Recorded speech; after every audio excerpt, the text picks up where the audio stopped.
got to get my gun.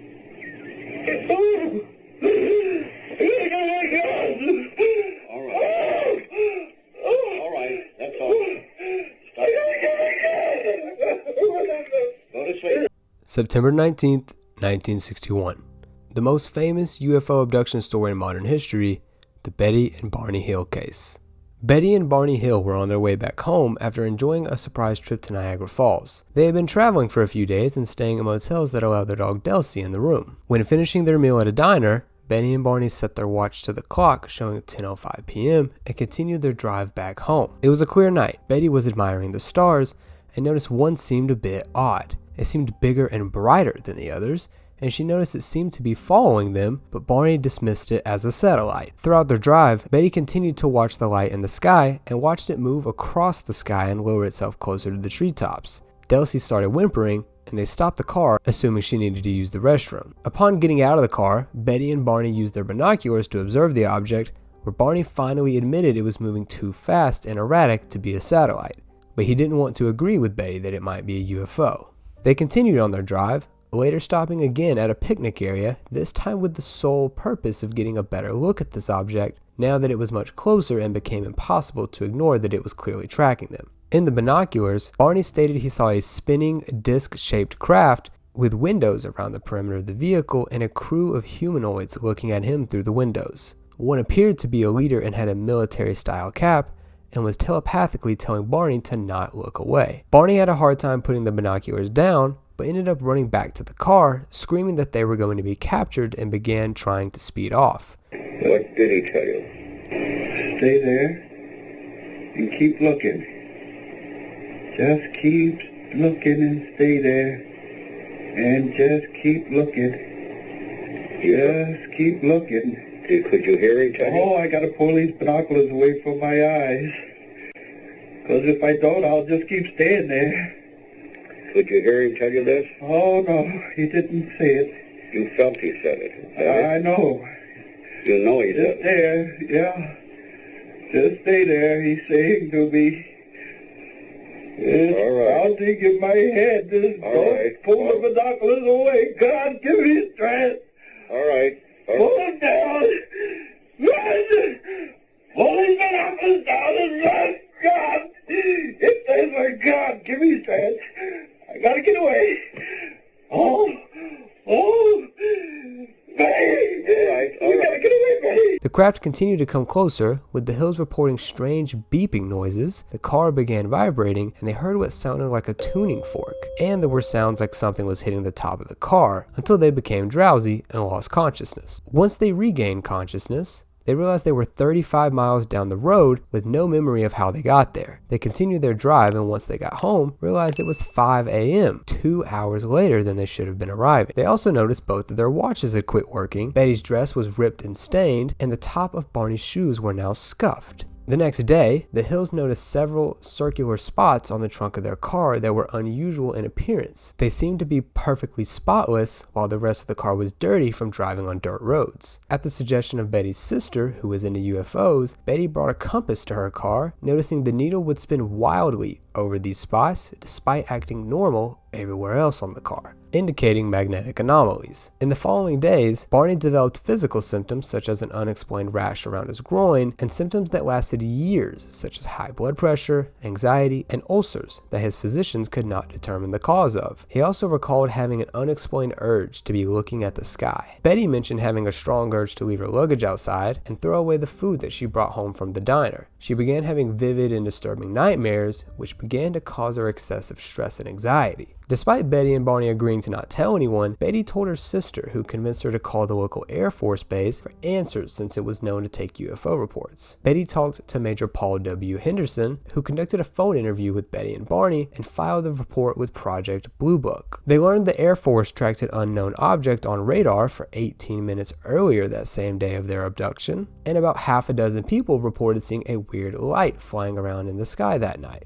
And the Air Force told them they had received similar reports in the past. For years, Betty and Barney refused to discuss the event, not wanting any backlash and wanting to preserve Barney's reputation as a civil rights advocate. Due to their stress, anxiety, and Betty's recurring nightmares, they eventually sought out medical help and were referred to Dr. Benjamin Simon. Dr. Simon was a World War II veteran just like Barney and specialized in healing trauma through hypnosis. Hypnosis is a heightened state of focus and concentration that can sometimes help patients confront trauma, challenge perceptions, or recover memories. The Cleveland Clinic says hypnosis is a safe, low-risk treatment and is becoming more of an accepted and recognized form of therapy. They mentioned benefits are anecdotal, and research hasn't been able to prove how or why hypnosis helped in a scientific study. They mentioned it's a movie myth that people lose consciousness or go to sleep during hypnosis, and it's actually an active process where the individual remembers what happens and is always in control of their thoughts.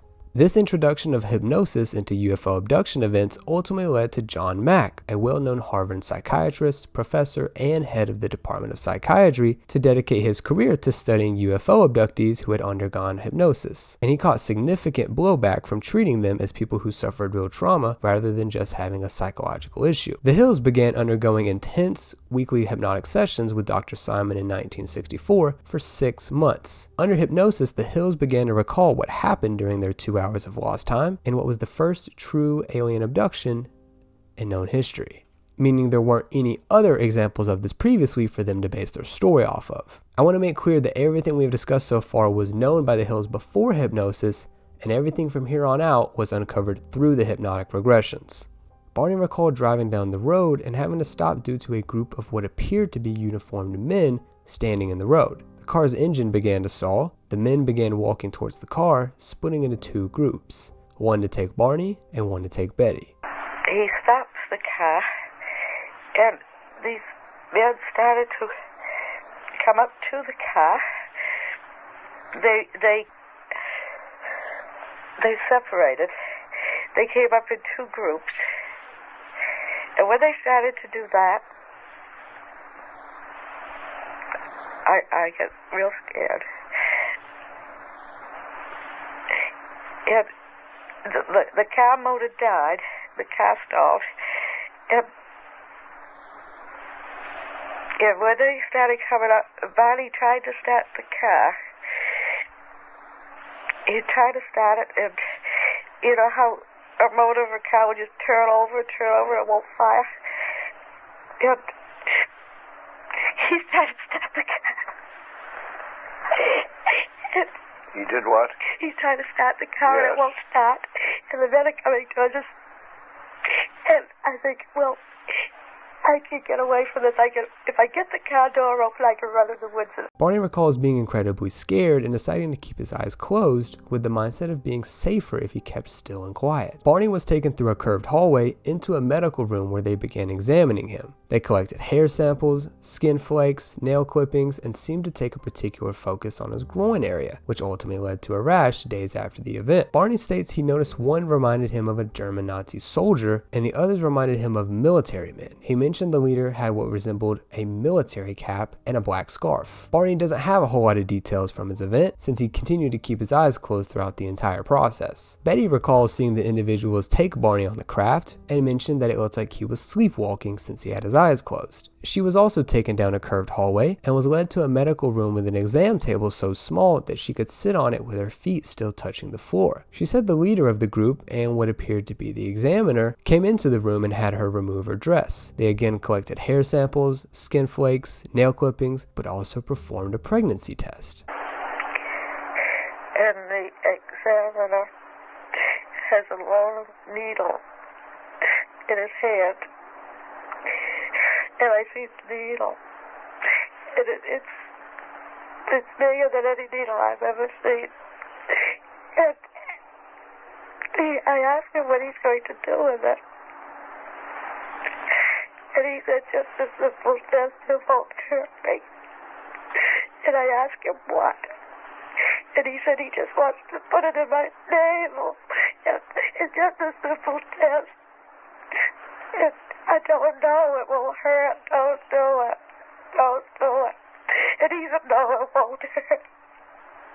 And he sticks a needle into my navel. And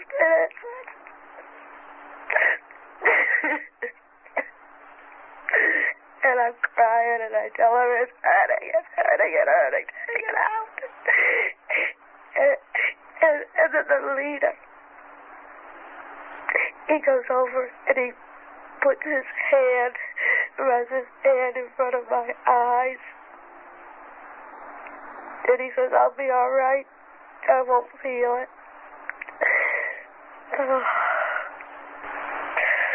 And all the pain goes away.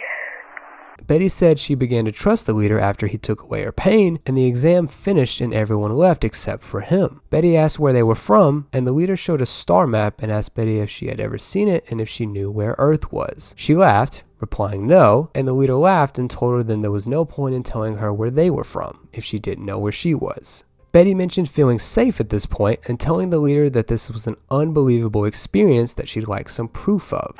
And that what I needed was some proof that this had really happened. So he laughed, and he said, well, what kind of proof did I want? What would I like? There was a book. I put my hand on the book and I said, could I have this? And the leader laughed, and he asked me if I thought I could read it. And I told him, no, I laughed too. I said, no. But I wasn't taking it to read. That this was going to be my proof, that this had happened. And so he said that I could have the book if I wanted it. The crew rushed back into the room and began pulling on her teeth and were confused on why Barney's teeth were able to come out, but hers weren't. This led to Betty explaining dentures, aging, and that a poor diet can cause teeth to rot. Some of the other men come in, and with them is the examiner. And they're quite excited. So I asked the leader, I said, what's the matter? Is something happened to Barney? What is that? It's something to do with Barney. And the examiner has me open my mouth, and he starts checking my teeth, and they're tugging at them. And I asked him, what are they trying to do? And he said that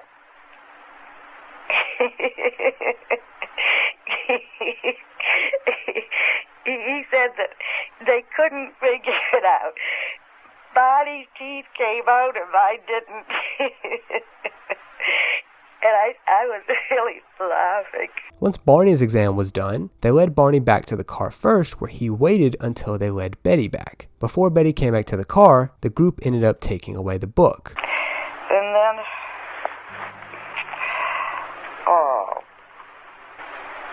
Jolita comes over and takes my book.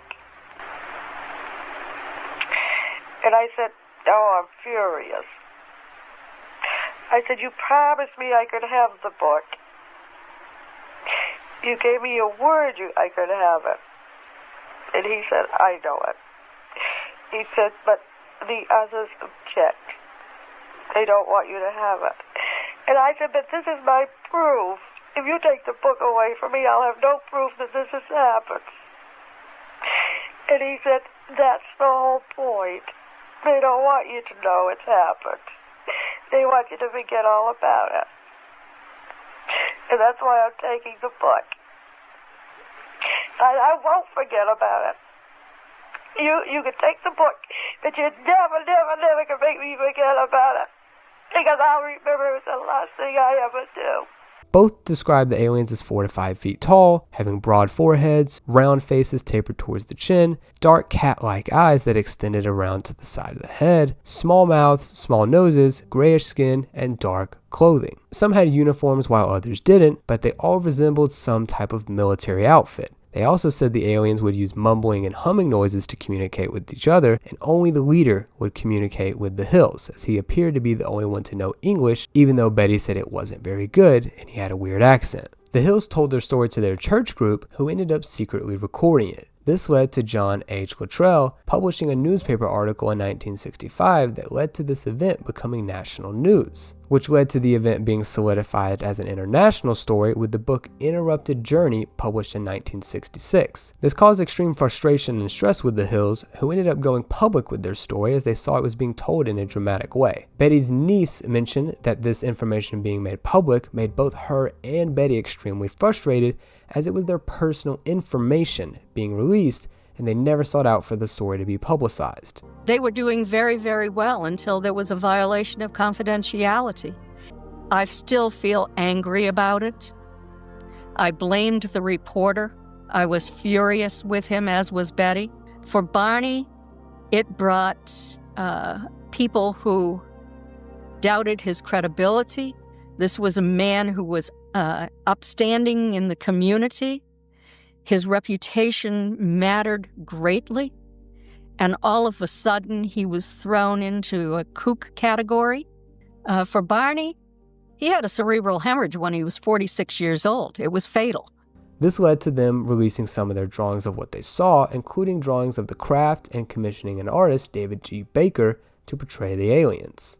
This led to the Betty and Barney Hill collection, which included all of those documents along with personal essays written by Betty, the Air Force report discussing the tracking of a UFO that night, Barney's shoes, and Betty's dress to be preserved. Betty's new dress had multiple tears and had pink stains on it, which she mentioned occurred after trying to wipe off some of the stains that she only noticed after the event. And in 2011, a monument was erected near the abduction location honoring the 50th anniversary of the event. In this collection was Betty's star map that she drew under hypnosis, which was heavily researched by astronomers, universities, and Marjorie Fish, who ended up finding a close resemblance with the Zeta Reticuli star system 39 light years from Earth. UFO researcher Stanton Friedman, along with multiple astronomers, pointed out the very low probability of the map being so accurate by chance. The 15-point match achieved by Marjorie Fish of the Betty Hill star map is unique and goes far beyond the laws of chance. Despite the fact that Marjorie Fish tried thousands of different combinations of stars to try to match Betty's pattern, she was able to find one and only one pattern that matched angle for angle, line length for line length, what Betty had drawn. The star pattern makes sense from nearest star to nearest star to nearest star. The sun is part of the pattern. Quite remarkably, every one of the stars in the pattern is the right kind for planets and life. Other astronomers, such as Carl Sagan, stated there were plenty of stars within 50 light years that could match the same pattern. But to my knowledge, there haven't been any other star systems known as matches, other than the one Marjorie showed. Sagan argued that the star map was a random alignment of points and could easily be shown to not match the star system at all, but this has been refused by multiple astronomers as too low of a chance for Betty to have no knowledge of star systems and accurately draw almost an exact match, indicating location and relative distance with high accuracy. Here's what Betty Hill said it looked like. Now, why would anybody take this seriously? Because here is a real map, widely publicized by UFO enthusiasts, of 15 selected nearby stars, including the sun.